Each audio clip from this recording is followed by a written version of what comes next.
on? It's your boy Walt with the Just Listen podcast. Now, I did a video, let's say earlier in the month or late last month, in regards to construction workers and construction not getting done here. So I'm gonna drive past this neighborhood or this area once again, and we're just gonna take a look to see what the progress is right now. And I'm gonna turn my camera over so you can see. And this is June 30th, and I'm gonna show you guys. I'm just gonna show you as I'm driving slow. Where are the workers at? 1, 2, that's all I see right there. 2 workers. Here's the construction. Let me see if I can get up a little bit higher. 3 workers. Look at all that. It's not getting done. 3 workers so far. Where's the other workers at? There used to be quite a few workers over here. But as you well know, this is what we get under Trump's administration.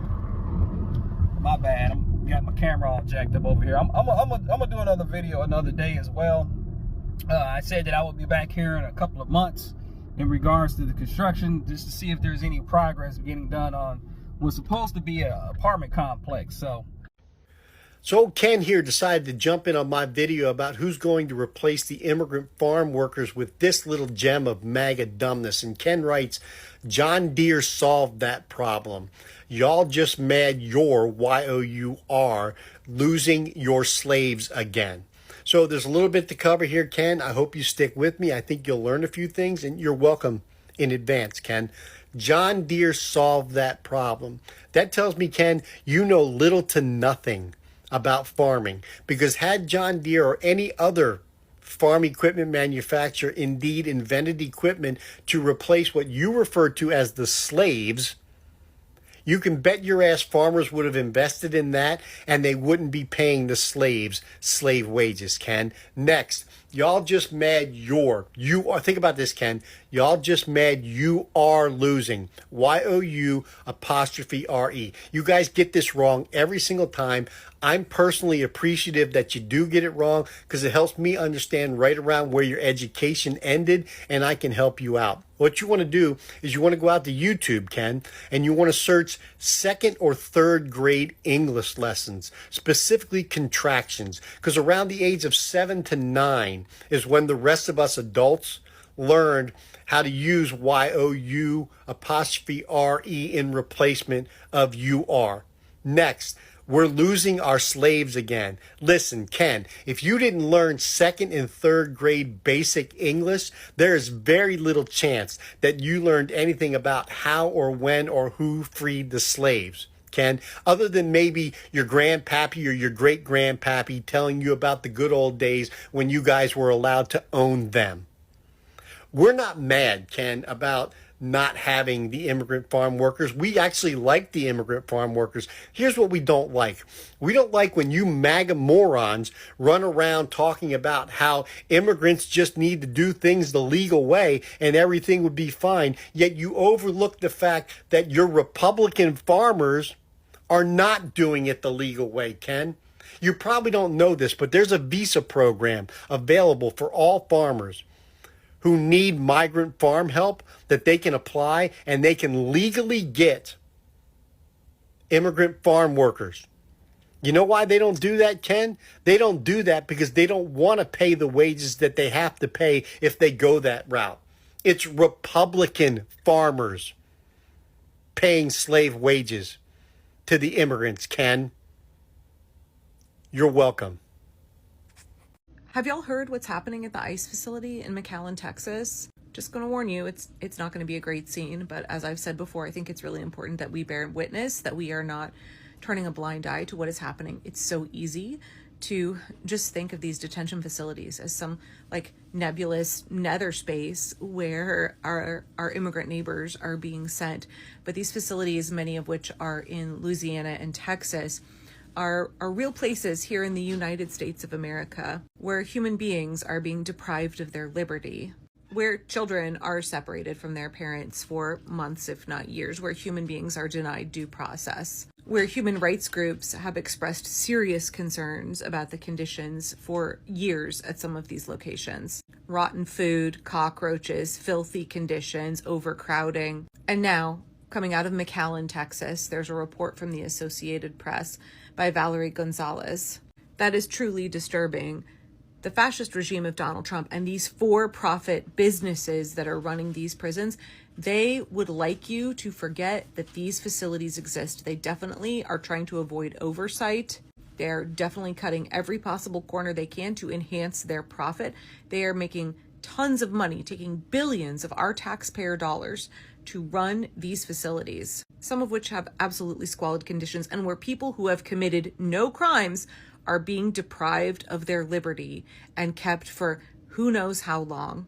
Also, some greedy, cruel men can get very, very rich off of suffering and human rights violations. Let me read a little bit here from Gonzalez's piece in the AP. Adults fighting kids for clean water. Despondent toddlers.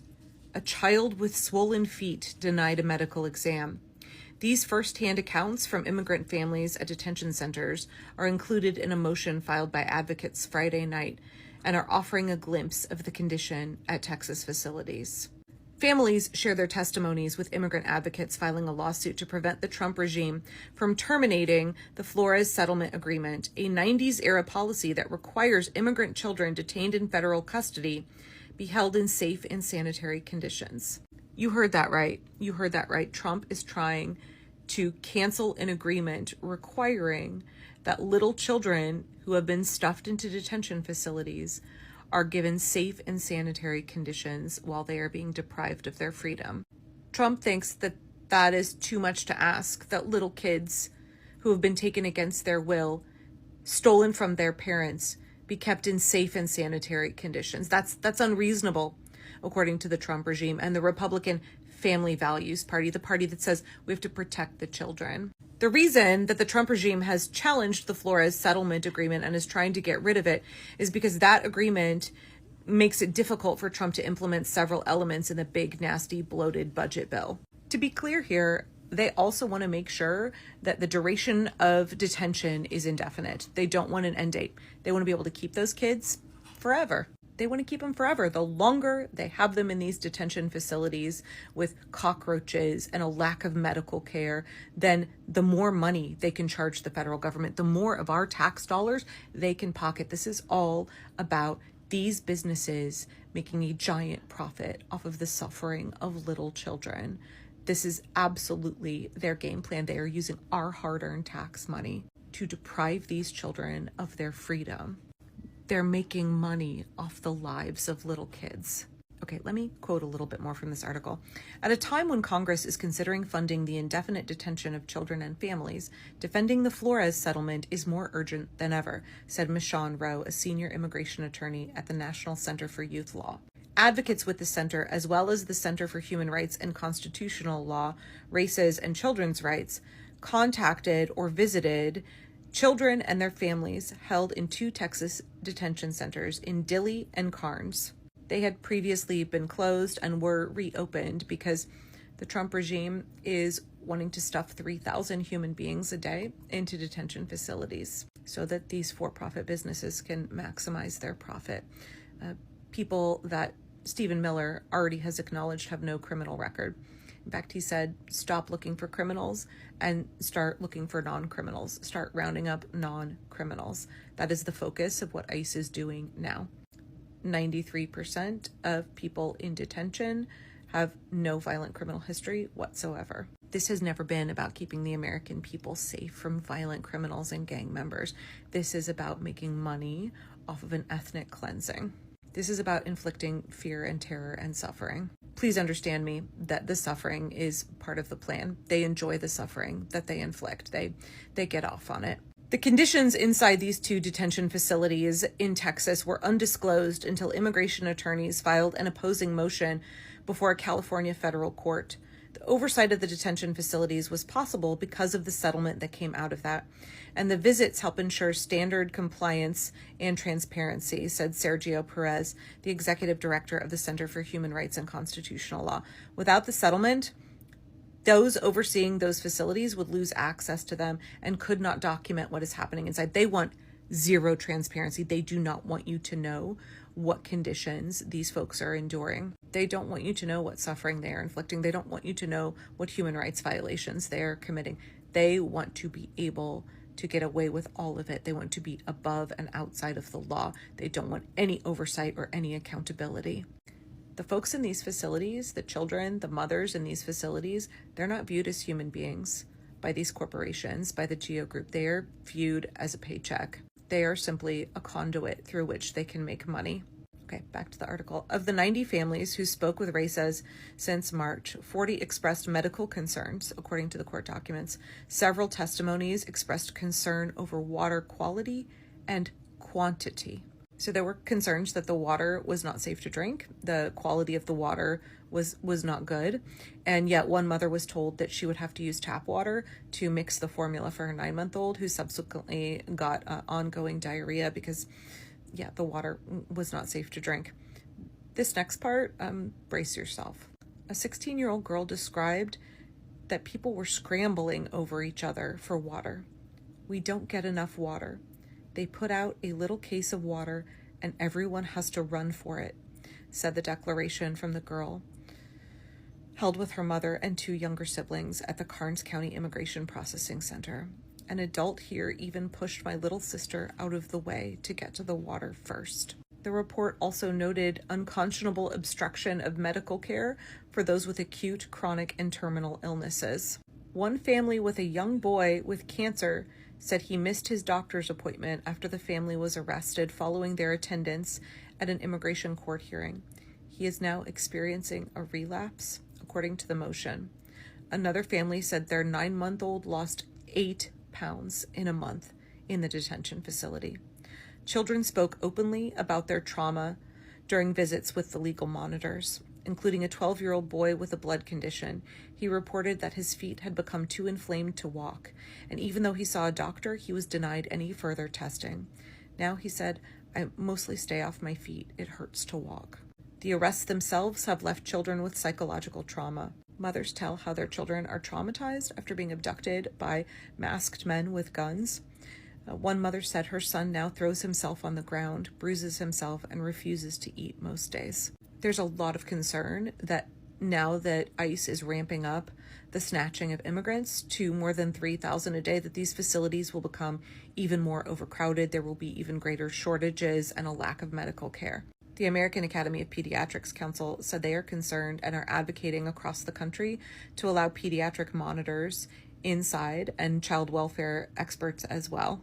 If this Flores settlement ends up being dismantled, if the Trump regime wins in its desire to have it suspended, there won't be any oversight into these facilities. We won't have documentation about the suffering and the human rights violations that are occurring. We won't know what is happening to these people behind closed doors, and they want to be able to keep them there forever, raking in billions and billions of tax dollars, while little children have to fight grown-ups for water.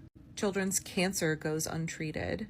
Children experience PTSD from the trauma of abduction by ICE. And these kids are losing their entire childhoods so that for-profit corporations can make a ton of money off of their imprisonment. Please understand that this is an ethnic cleansing and our tax dollars are funding it. We have to keep fighting. I know that it can be really discouraging when you hear negative stories in the news, but I really want you, when you hear stories like this, to be motivated to act. We have to fight for these kids. We cannot let these injustices go unanswered. We cannot. 1, 2, that's all I see right there. 2 workers. Here's the construction. Let me see if I can get up a little bit higher. 3 workers. Look at all that. It's not getting done. 3 workers so far.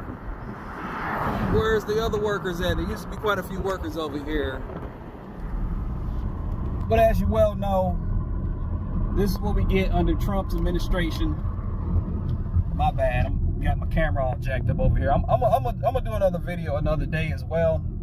I said that I would be back here in a couple of months in regards to the construction, just to see if there's any progress getting done on what's supposed to be an apartment complex. So